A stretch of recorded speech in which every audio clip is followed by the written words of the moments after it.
ไปซื้อฟืนมาทุกคนฟืน2 กองหนึ่ง500,000 กิบเป็นไม้ก้อโละซอกไปพูดกับฮอดเมืองลาบ่มีทางกับวักยากๆก็จะเปลี่ยนทางไปได้อยู่อันน่ะบ้านหลักซี่ หนึ่งทราบ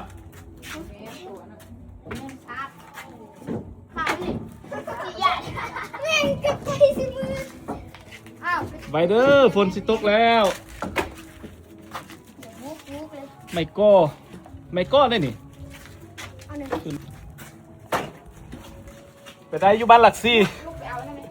ซอกสื่อฟืนฟืนดังไฟกับเบิดเห็นบ่ดีแต่ไปได้อยู่พุ่นทางไปหลวงน้ำท่าไปก่อนหน่อยไอ้พากันคนลูกกับคนมาจะนั่นเนาะจับมาคนกองอยู่หั่นให้แม่คนต้นไม่มีหรอเอาวางกันนี่นี่เฉพาะกันนี่หน้าไปเลยเอากันนี่ ขอเด้อเซียนปักมือเด้อ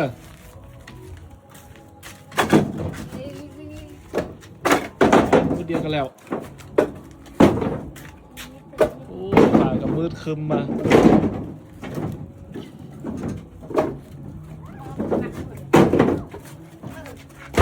ชุนไมก้อนผ้างานเยอะนี่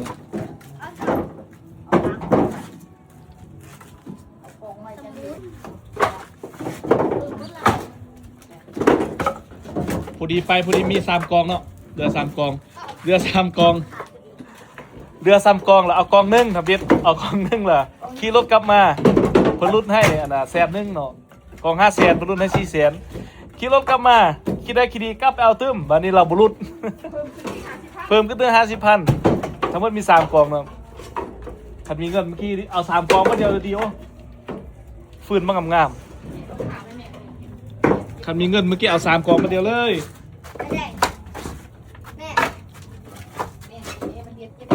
ฟืนแล้วก็กระเจ้าผ้าหน่อยๆดันสบายเบิร์ดนี่นะคันเต็มราคาในร้านกิฟต์แต่เพิ่นรุ่นให้150,000บางคนได้ใจ850,000กิฟต์ทุกคนว่าคุ้มค่าบ่เหมาะสมบ่ถูกหรือแพงคอมเมนต์มาเด้อส่วนนี้ก็เป็นหน้าฝนเนาะฟืน2 ยากเลยถ้าว่าเทียบใส่อันน่ะ 3-4 ปีหลังซ้ำนี่แม่น500,000 กิฟต์500,000 กิฟต์ถือจักแพง ห้องละเศษตะกี้ขายห้องละ100,000ตอนนี้ห้องละ100,000บ่มีต้อง300,000ขึ้นเมื่อแล้วซ้ำนี่น่ะตามคือเบิ่งก็ฮักซุ่มเพิ่นซุ่มโตอยู่ฮักพอดีอยู่ผู้ขายก็อยากได้แพงเนาะผู้ซื้อก็อยากได้ถูกเนาะมาเฮาบ่ได้ผ้าเนาะก็สิได้ฟื้นแม่นไงเป็นเลาะซอกไปเตะจักโมง2 โมงตัวนี้คือว่าแล้วหน้าฝนมันแล้วนะโอ้ปักนี่เนาะซอกยากโอเคเมื่อนี้ค่อยไปซอกเติม